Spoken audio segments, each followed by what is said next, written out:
man can put the effort, the intensity into playing on the defensive end, why can't he be the best player in the league? Why can't he be the one that leads his team to a championship? For years, Luka Dončić has amazed fans with no-look passes, step-back threes, and clutch buckets.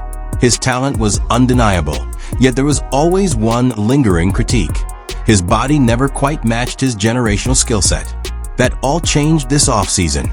Luka showed up transformed, leaner, sharper, and in peak condition. When he returned to the floor at Eurobasket, the results were jaw-dropping. He averaged 34.7 points per game, making it look effortless, as if he barely broke a sweat. The numbers alone are staggering, but the bigger story is what they represent. This isn't just the Luka we've always known. This is Luka 2.0, a player more dangerous, more refined, and more prepared than ever before. And make no mistake, the NBA is about to learn just how terrifying that version can be. Steps back, gets it up, and makes it. It is a thankless task. Luka Doncic has been one of basketball's brightest stars since arriving in the NBA as a teenager in 2018. But last season, things took a sharp turn. He battled injuries, drew criticism, and after being traded from Dallas to Los Angeles, he flamed out in the first round against Minnesota. He looked sluggish, out of shape, and far from the generational player fans were used to. That failure forced Luka back to the drawing board. He slimmed down, rebuilt his conditioning, and attacked the offseason with a new focus.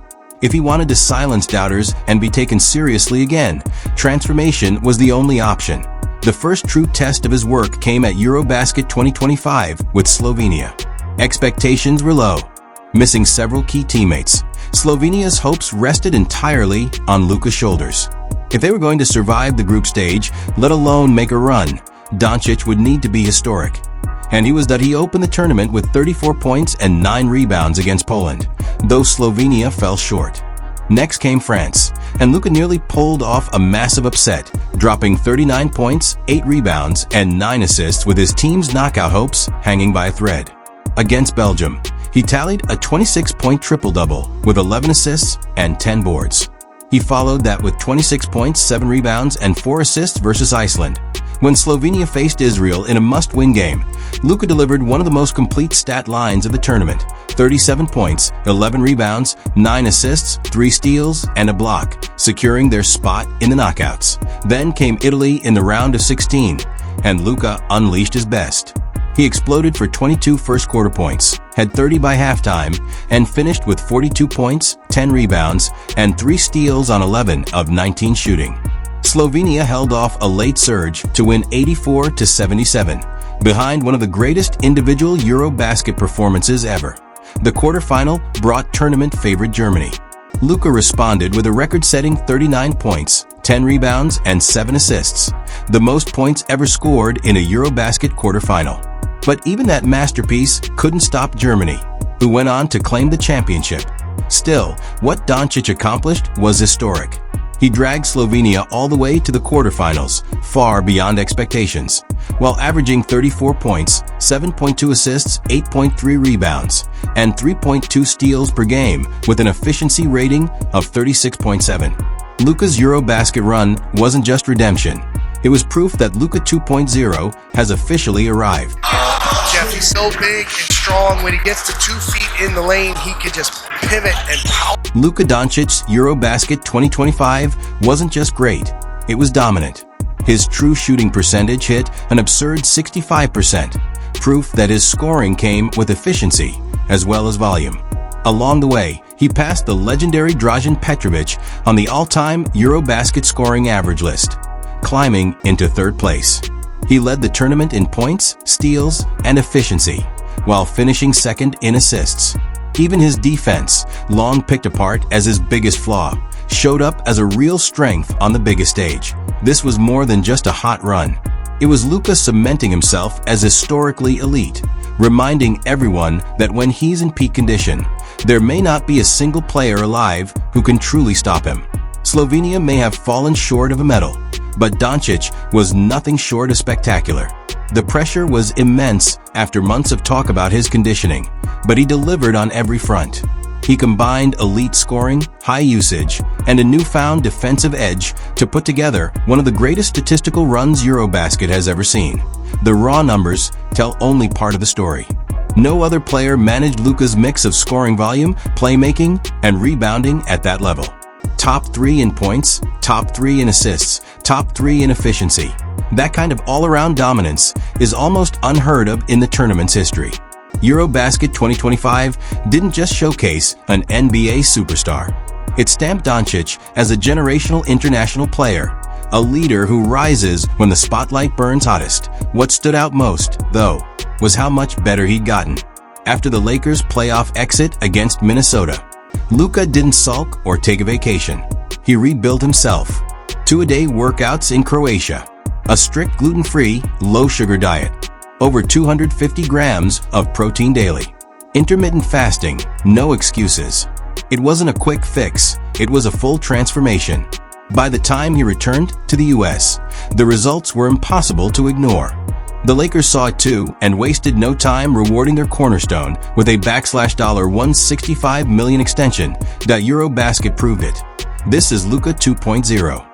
Stronger, sharper, and more unstoppable than ever. Luka fakes Rudy out of his shorts, then throws up a 10-footer good. And with Eurobasket 2025 as the first real test of the new Luka, it became obvious that his biggest weakness had turned into a legitimate strength. The scoring fireworks were there, the high-usage brilliance was there, the things we've always come to expect from the Lakers' newest superstar. But this time something else jumped out. Speed. For the first time in years, Luka looked like he had an extra gear. He was pushing the ball in back-to-backs, attacking off the dribble with a noticeably quicker first step, and blowing past defenders who used to keep him in front. He looked less fatigued than ever, despite carrying a monster workload across 7 games in just 11 days. Luka was sprinting coast to coast in transition, creating fast break chances, and still logging heavy minutes without breaking down. But the biggest difference showed up on defense. This wasn't the Luka who coasted, saved energy, and picked spots. This was Luka locked in every possession, making defensive plays that earned their own highlight reels. For years, critics argued that defense was his Achilles heel. His instincts were never the problem. His stamina was. Now, with conditioning on his side, the results were undeniable. Europe didn't just see Luka Dončić, the scorer. They saw Luka fully conditioned, fully weaponized, fully ready to remind the world he belongs at the very top of basketball. And now, after a dominant run leading Slovenia at Eurobasket, Luka can shift his focus back to Los Angeles. Judging by what we just witnessed, he might be the single biggest off-season addition the Lakers made, even with all the trades and signings they pulled off. Because what Luka displayed in Europe wasn't just another stretch of Luka magic. It was the unveiling of Luka 2.0 back in the NBA. Luka will finally have more support than he ever had with Slovenia. Even dragging a short-handed national team, he nearly willed them into medal contention. Imagine what he can unlock with a roster full of depth and proven talent. One reason for the optimism is the exact version of Luka we saw overseas. Offensively, he was as unstoppable as ever, but it was his defensive activity that stunned most people. For years, Luka had been labeled a liability on that end. At Eurobasket, he was everywhere, jumping passing lanes, sliding into rotations, contesting shots. He earned genuine buzz for Defensive Player of the Tournament, something that would have sounded absurd just a year ago. And then there was the scoring efficiency. Luka averaged 34.7 points per game on 65% true shooting, while maintaining nearly a 50% effective field goal percentage on enormous volume. Those numbers are practically unheard of at the international level. Still, as great as Luka is, and he's generational, no player wins alone. Every superstar needs the right cast around them. And by most accounts, the Lakers had one of the most effective off-seasons in the league. Despite limited flexibility, they landed DeAndre Ayton, Marcus Smart, and Jake LaRavia, patching holes that had haunted them for years. That changes everything. LeBron James still draws defensive gravity wherever he goes. Austin Reeves gives Luka a reliable secondary ball handler and shot creator. Marcus Smart adds toughness, perimeter defense, and playmaking. Jared Vanderbilt supplies energy, length, and switchability on defense. And DeAndre Ayton provides something Luka desperately lacked last year: elite size in the paint, rim protection, and consistent rebounding. Suddenly, the game gets easier. Instead of seeing two defenders swarm him at half court, Luka will have shooters spaced around the floor. Instead of carrying every single possession until the final buzzer, he can conserve energy, pick his spots, and stay fresh for crunch time. That means better efficiency, less fatigue, and an even sharper Luka when the games truly hang in the balance. Now let's be real. Competent role players aren't the same thing as a championship-ready roster. The Lakers may still need one more big move to put the final polish on this team. But even if that doesn't happen, this offseason didn't just give them complementary pieces. It gave Luka more help than he's ever had in purple and gold. Combine that with his new level of conditioning, and things start to look downright scary for the rest of the NBA. And if you think this is all hype, the numbers back it up that at Eurobasket, Luka wasn't just the best player. He was historically good. He finished as the tournament's leading scorer at 34.7 points per game. He ranked first in efficiency with a player rating of 36.6 and posted a staggering usage rate of 41.8%. Also number one. And it wasn't just volume. His shot distribution showed complete versatility. He averaged 3.6 made threes per game, 12.3 points from the free throw line, nearly 10 points in the paint, and close to 5 points in transition. He attacked from everywhere at every speed, against every coverage. And while shouldering that massive scoring burden, Luka still found time to be a top creator.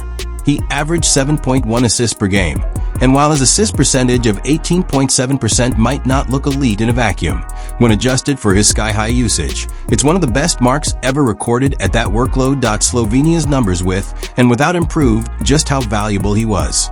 With Luka on the court, Slovenia posted a plus 33 net rating. Without him, they cratered to minus 21. Their offensive rating soared to 125.4, with Luka running the show. Their defense, while imperfect, collapsed every time he Saturday. One player shouldn't be able to swing a team this drastically. But Luka isn't just any player. This was truly one of the greatest individual runs in Eurobasket, or any international competition. If this version of Luka carries over from October to April, the NBA could be looking at his first MVP season.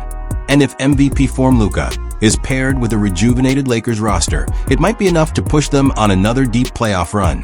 But this isn't just Luka's story, it's LeBron's last ride. The Lakers have never had a duo like this before. A generational star in his prime and the greatest of his era sharing the floor for one final title chase. The future and the past colliding under one roof. And in Los Angeles, the standard is clear: championships. Nothing else matters. That pressure now sits on Luka's shoulders. Long term, he'll carry the torch alone. But for now, he shares it with LeBron, and together they have a chance to create something historic. For years, LeBron's presence alone kept the Lakers in contention. In Dallas, Luka carried the Mavericks all the way to the finals. Together, they form a partnership capable of bending defenses until they break. With shooters spacing the floor, secondary creators like Reeves, and defensive anchors like Smart and Ayton, the Lakers finally have the tools to endure the grind of the West. And the best part? Luka enters this season in the best shape of his career, fresh off a historic Eurobasket run, heading into his first full year in purple and gold, sharper than ever. With a full training camp alongside LeBron, the Lakers have the firepower to claim the West as their own. The truth is, Dallas didn't just trade Luka Dončić. They traded away the old version. The Lakers got the real deal, a superstar with a rebuilt body, a fresh mindset, and a massive chip on his shoulder. That's the kind of player you never want to bet against. We're not just watching a star evolve. We're watching a legend being built in real time. And the rest of the NBA? They might already be too late to stop it. So what do you think? Can Luka and the Lakers go all the way this season? Or will the weight of expectation eventually catch up with them? Drop your thoughts in the comments. And if you enjoyed this breakdown, smash that like button, subscribe, and turn on notifications. We've got plenty more heat on the way.